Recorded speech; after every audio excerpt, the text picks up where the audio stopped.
qui a syndicat télévision, c'est petit vraiment bambote ya mingi bisa besoin et puis na ba maman nyoko ba di le 8 mars déjà ya ngo bonne fête na ba maman tout au bolinga biso pe bolinga syndicat télévision to fait no boya bo s'abonner to ça vraiment la temps minute to zo couru na ba actualité to zo couru na ba actualité to moni procès ya retour kendi ezongi ya cours to moni pe kokutana ya première ministre na mwana nsemi ya sendi tuba pe paye ministère moko tokolobela ngo tokosembola bakestion d'actualité na baproposition lisusu ya mwana mboka ndeko Eliezer oyo alobaki barécompense bandeko basalaki ete bakweyisa pétition ya Janine Mabunda barécompense bango nazanga moko te mpe na bandeko ya basenko na art oyo bapozaki mpona élection ya 2023 tozanga mwana mboka Benjamin mwana suka na nde tozosembola vraiment bakestion d'actualité. Bonjour Jérémy.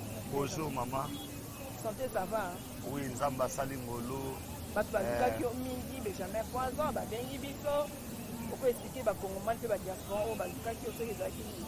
Bon, bato ya motema mabe kaka nde ezalaka amonaka ifale koelimine nga physiquement e batiela nga poison. Dieu merci na Congo mpe tona bato baye botraite ya maladi wana nakendaki na ngolo ya nzambe na losambo ya bato nyonso tu e basambeli. Bon, bamboka na biso ce n'est que normal tokende nango parce que eza bamboka na biso. Nzamba apesa bato na bato mayele na ndenge na bango et à travers pe bokoko nzamba asungaki ete batetaki ngai je me porte maintenant bien yango na remercier ba oyo balukaki ngai mpe na remercier ba oyo batiaki poison e nzamba alimbisa bango.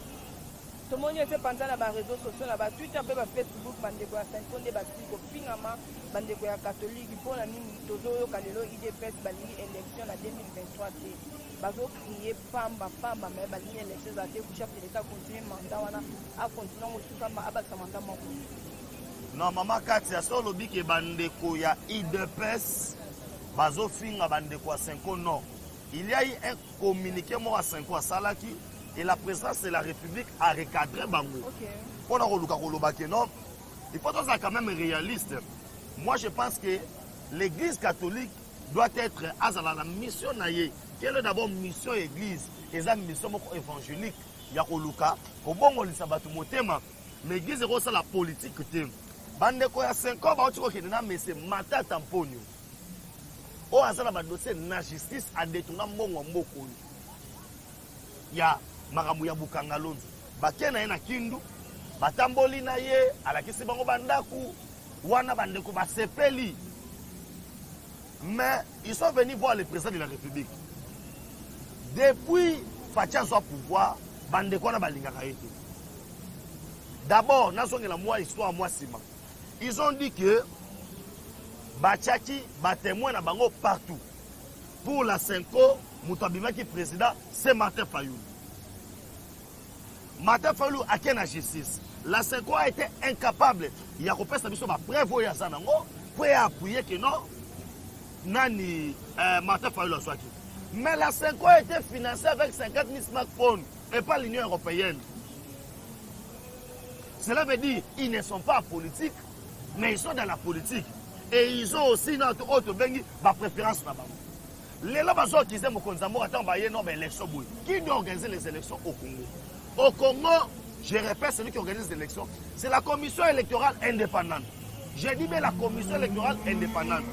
D'où alors, tu as dit que non, et s'arrêter parce que Moutou a dit bacha, kaka bango basango, bafingana na bato begis de réveil. Tomonaka Sonic a foutu comme un bon liaki, un aliaki te, vous soutenez un liaki. Kotoyo, vient à biso de Niles, Simoton Nzambe que je respecte, allez là, venez non, to liaki biso nyoso. Mouta wangana te. Vous se comprenez? Skoyo, les lo oyo, bah monique non, les gouvernements qui doivent venir, il y a des enjeux de l'air. Naebi suyo boye, basalam basama bete. Je vais mener bientôt là une campagne, on a tous les Congolais à Balabala. Nous voulons être identifiés. Toye baba Congolais solo basa wapi, ba Congolais lokuta basa wapi. Kolobelanga Chiluba, Swahili, Lingala, Kikongo, eza reste comme ça Congolais. Tokende na auto bengi recensement biométrique. Je répète bien biométrique. Oh total la longité mais to ba empreinte. Comme ça toye ba Congolais solo sa wapi. To comme une étape wana te. Vous venez chez le président de la République, oh non, élection en 2023. Qui a refusé les élections? Qui a refusé les élections? Pour la Nini Bango 5 ans. Non, Bango 5 ans, priorité na Bango. ils veulent que élection et ça les bat. Oui, on accepte les élections. Toi, on a 2021, pardon. Donc, comme il pas même dans début 2023, tout ça, pour nous embrouiller. Pour nous yango. Ce que tu as recadré, pour te savoir que maman Katsake, ils sont allés vite en besoin. Dans un an, Sabino Boy, Ambongo, Nani, Chole et tout comme ça, il n'a pas été. Le peuple congolais, nous sommes souverains conformément à l'article 5 de la Constitution. Ce qui dit que moi, peut-être au monde qui est, en 2023, on a été. 2023, l'élection, on a été. Et ça, on a été. Parce que tu as rapport de force en haut. Mais tu as dit que tu as dit que tu as dit que tu as dit que tu as dit que tu as dit. Ils n'ont jamais parlé en bien pour la gratuité de l'enseignement. Bango moko na ba tia que non na l'église catholique na l'école catholique mutu suso a rotang se soute il faut tanga na catholique ba ya wa so yebite campagne ozo ka rote vaccin obo eza bango ata balinga mutu ngote mais ba congolais déjà baza ndamba ba congolais baza d'accord pour non pour ba tisizo bon na zo bisa OK na mito to solo ba awawa ba yimbo ka bazola nanga de partout dans le monde et là on a rebisa bino sali que ba sango. Bon, c'est trop dire 5 ans. À la qui s'est bien monté, envers Mokonzamboka, on a des choses qui sont prioritaires. Moi, je pensais que la 5 ans allait venir proposer, par exemple, les solutions pour la guerre à l'Est. Moi, je pensais que la 5 ans allait venir. Alors, non, Mokonzamboka, voici, oh, Mamoutouen, on peut monter les gratuités. Mais quand vous venez pour les entrées de définir, banani bazo de guider 5 ans, il y a des pays. La Belgique et la France. La Belgique ne peut pas nous imposer que tout ça est l'élection au Congo.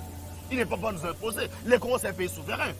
Pourquoi la 50 doit venir à ce moment crucial pour nous dire Nicolas Moussa, peuple Atomogela Mokonzamboka? On connaît déjà toutes ces histoires-là. Coup de chapeau, équipe à présence, il y a communication. Magebola, Nabino Missoumé, Mbalo, Bossé, Moussa, Gitoko, vous mettez en coup ce coup. Répondre, je suis content de ça. Ok, voilà, nous avons tout le monde qui procède à aussi Chimanga, donc Mukendi, pardon, tout le monde qui procède à aussi assistante à Major Karim Fazala qui peut témoigner, est-ce que va preuve les années? Non, Balobi, Mama Kata, la justice est basée sur les preuves. Moi je pense que lobby déjà, Bato Basaki Wana, pour des chapeaux na banco, Wabwagilagi Mama na Bazelu. Et ça, là, il passe. Et tant qu'un humain, ceux qui ont commis un niveau, ça là au bongo. Mais là, il y a besoin de. Aujourd'hui, Bato se prépare le cas. Kabila, père de l'alternance, père de Boye. Si réellement il était père de l'alternance, ou il père de démocratie et tout comme ça, on s'est un coup faté. Boye, circonstance. Pendant le rapport, on a que ça mokili, non? Et là, on retourne dans les abonnés à mokili. Et moi je pense que greffier wana na monaki yozo tanga ba procès verbal ozo kosa mambo lokuta ba suspendre audience pour des chapeaux na justice na biso les 8 zo reprendre au moins lelo ba tebele ba okanga ba ocha muloko ba rasa que union sacrée les ans états mali ya oboma miyibité to oboma muyibi ata moko te ba tout ba sa mabe ils seront jugés et publiquement bon mona que non makamongo ko salema. Pendant la saison de l'état des droits pendant Moussa Lebas. La famille a HB, il y a peu bas déjà assuré l'état des droits au Salama. Après, on a pu poser dans les pays au Bandana. Oui, il faut pas l'assurer. Non, non, c'est ma famille HB. Aujourd'hui, les gens ne veulent pas. Bazoli n'a pas bon. Qu'il n'y a pas juridiction sur toi au monde que bateau à bateau à Pangu, Basala Bango Baboy, Basso qui veut l'eau na Bango. Basso qui veut l'eau na Bango. État des droits, état des droits, il y a marqué l'été. Vous comprenez? Vous avez le film. Premier ministre Obaché, na gouvernement Robima. Maman, Ebele, na mona bato ba prison mususu. Mais tout le monde a fait bande kwa kala pe bazwa na ba consultation, bazwa de ba ministère. Bande kwa kala bazwa na ba consultation, nazonga na éclaircir place wana. Fati a osa bato asikate. Moi je pense même na Bible, oyoka ke mutu ma benga ke Saul, akoma ke Paul. Moi je pense que vision, il y a un moment où il n'y a jamais eu de mauvais troupes, il y a que de mauvais chefs. Vision à Moutou. Au moment où il y a un bobo, il y a un bobo. Si il y a un bobo, il va récupérer.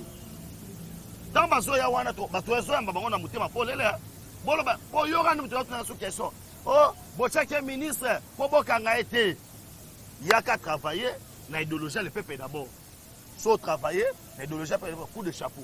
Mais en même temps, nous avons une question. Nous avons des ministères, 3 ministères. INC déjà juillet, MNC déjà juillet. Mon ancien pas réclamé à son ministère. Mon ancien pas réclamé à son ministère. L'eau Moussou, Zoka Moussa. Pour nous le baquet. Nous avons besoin de temps à combat battre une émission. Nous avons besoin de baquet non. Bâtir l'homme qu'il faut à la place qu'il faut. Point barre. Vous avez réclamé on a meeting. Vous allez récompenser. Les bateaux bateaux ganga wana bateau. Tangelanga il parti ne kufulu kwa bateau IDPS. Ezali. Exacté. Les bateaux bateaux se vous voilà. All it. Liboso ba parti politique ni ba tchaka bagarde. Bana ba kufulu na parti. Moi je pense que on travaille pour l'intérêt il y a peuple congolais. Somo luka kenon ngaka funa sala wana. Ele bombo ka yangwana. Ngai kaka. Bochaka ngai. Ozo la bacha yo yeba geza ndinga kalate awe ezali omeki mukamate eza bungu. Le bela mukende ko les gens la proposition o ya pesa qui fait le baki ko interpeller na gouvernement o ezo bima kalate awa lobi te faut ba récompenser bandeko oyo basala ki pétition ba ko isa bureau ya Janine Mabunda ba ko récompenser on a ba ministère na bambongo. Bon wana za kulutu na ngai que je respecte. Non, il va répondre directement pour l'interprétation de Massopénéni. Mais Eliezer, moi je pense que l'État qui est vieux, a bougni Mwandambo. On a le bac nord. Il faut pas récompenser. Bateau va signer une pétition. Cela veut dire que ça là on a intérêt il y a pas la récompenser.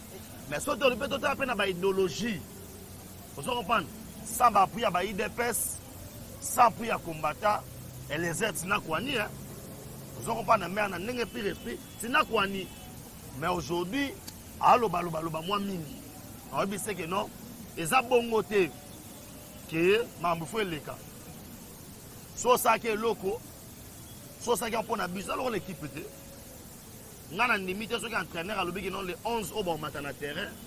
Yo le non, le rang à matin à terrain, match à topo là non. Il ne doit pas dire ces histoires-là, on les garde médias, ils sont au salaboye, ils sont au salaboye.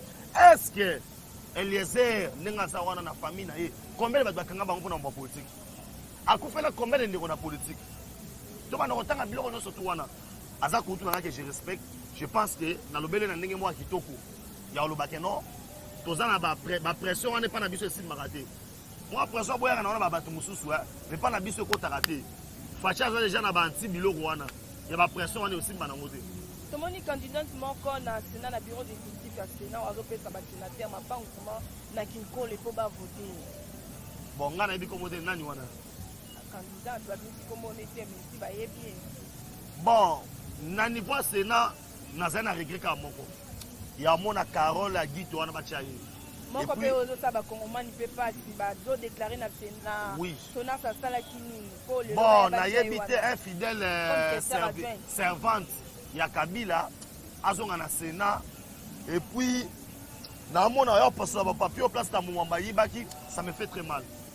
Moi je pense na niveau pas union sacrée bon me garder ko tamisa rabota non ba Carole Agito wana ça fait très mal hein, ça fait très mal pour bato sona stand ba ida ko mona ye et puis ça peut ça olela ils sont pas na pire c'est ça peut ça olela mais Dieu merci parce que aux union sacrée les hommes moi c'est qu'il faut banda sera bungi nzela wana etala ka yemo et là pas si vraiment pe ma wana sango o na province ya Kasongo Lunda to moni 14 morts bande ko pe ba leli ba lobby insécurité l'équipe sécurité ko ta kuna bo bazo ku fa vraiment moi bon les sécurités o ya mboka na biso po yeba ke non.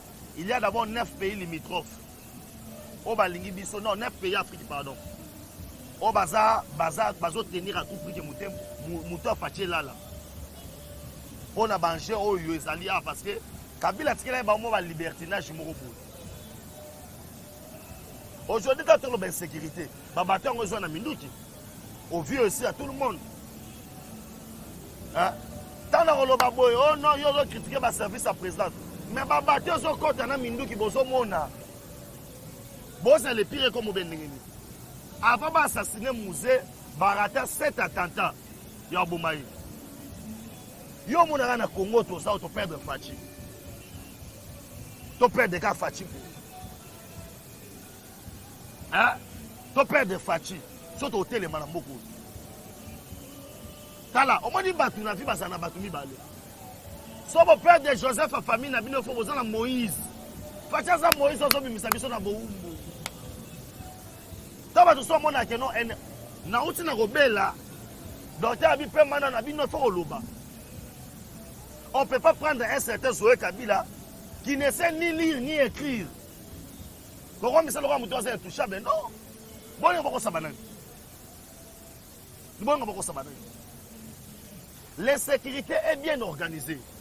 La dossier Monisco. La Monisco est venue au Congo. Il y avait 4 groupes rebelles. 20 ans après, tu as 154.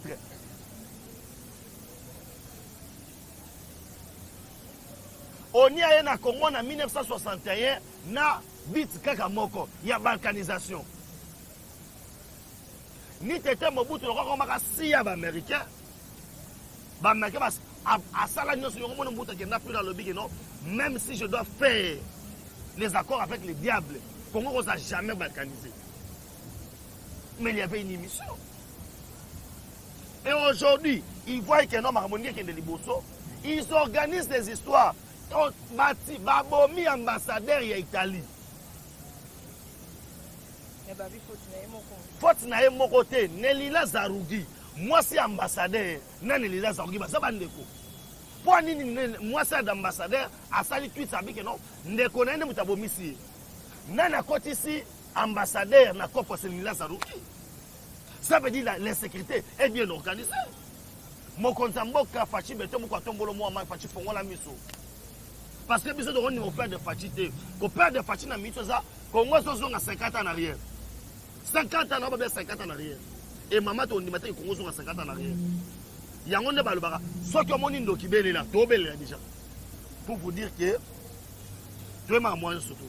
Tu es bien salim. Coup de chapeau, sodo parce que déjà, au niveau, il y a Kamina base, 300 militaires à Kitaki, on va avoir une formation à Chikata. Mais j'aimerais que tu subir transformation dans la FARDC. Et tu as identification dans le niveau armé. Babenga yo soldat général ba biso yaka loba kalala so bika kalala ça veut dire infiltrer ba récupérer on pour makamboza bongo même.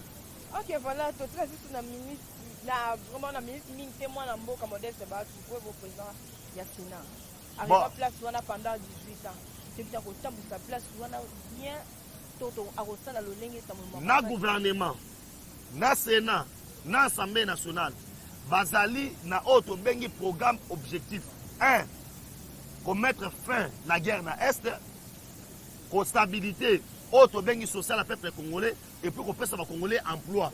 Pour Nanini, on a besoin awa, on a l'économie.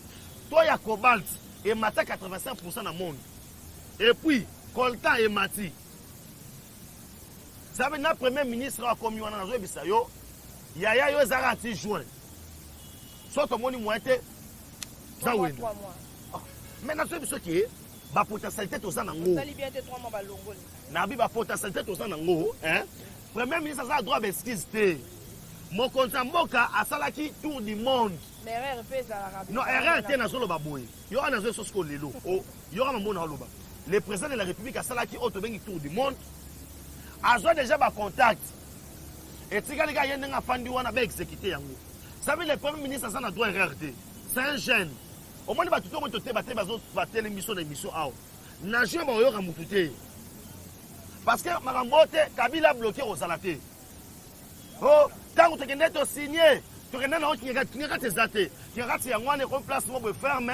Tu as un mois bata, tu as posé ça, moi, li bata balier, moi, tababalier, moi, tilope balier.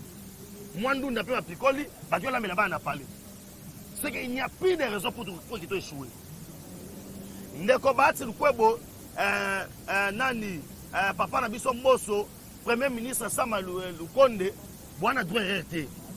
Oyo ezali, oyo tobengi passe à nord. Oyo batikeli ba okeno, batika na banala histoire ya mboku.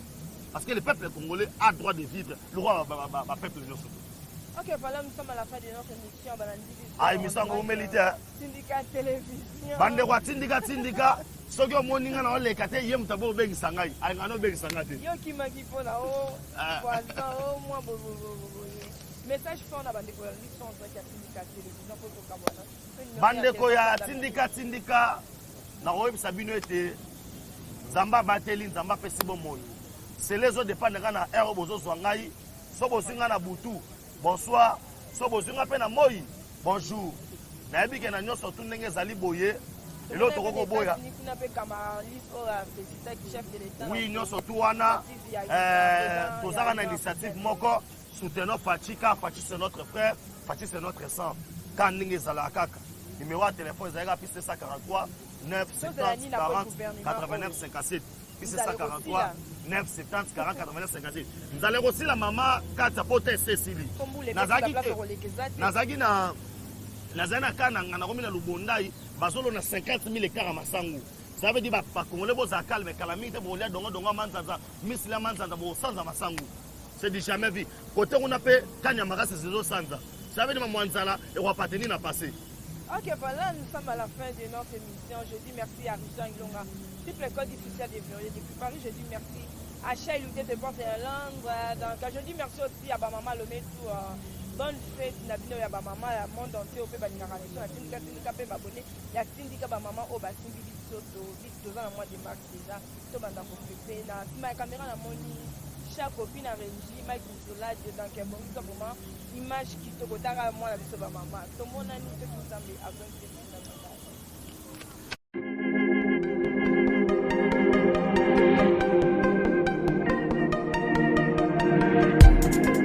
Après 25 ans d'expérience, eh oui, de 1995 jusqu'à ce jour, Elton Store, l'unique shop congolais de Londres, la Grande-Bretagne, il est Londres, et ça la fierté à la communauté Nabiso, et surtout, il y a un homme d'affaires congolais sérieux dans la diaspora. Oh yes. C'est créé Elton Store et Sali Kakamoko, le sérieux, à quel na service qui toko na ba client na ye. Avec ma produit, il y a première classe, il y a qualité supérieure. Oh, il y a ma bombe à Eden Store. Oh yes, mon climat bimbe yeba. Ma maman à Londres va confirmer. Eden Store, c'est le berceau des produits cosmétiques. Il y a solo produits originaux. Et yes, les alipes berceau de produits alimentaires, naturels et organiques. Au travers de nos produits cosmétiques, Eden Store détient le secret ya solo oya poso ya mama mwasi kitoko poso ya mwasi penza bazali kolula poso ya mwasi mobala kotala ye alemba te poso soko tamboli masanga sima oui yango nde baproduit ezotekama na kati ya Eden Store na baproduit alimentaire oya Eden Store yango nde secret ya cuisine ya mama congolaise oui nyonso kosepelisa mobali na yo ezali pondu matembele ngai ndole fumbwa ndunda bilembwe oyo nyonso penza oyo kobonga pona cuisine na yo ezali oh yes olingi mobali na yo asepela na yo libela na libela olingi mobali na yo atalaka yo lokola mwasi azali kolula sika oh yes olingi mobali na asisa biloko nyonso otielaka ye na mesa secret ezali kaka moko Eden Store.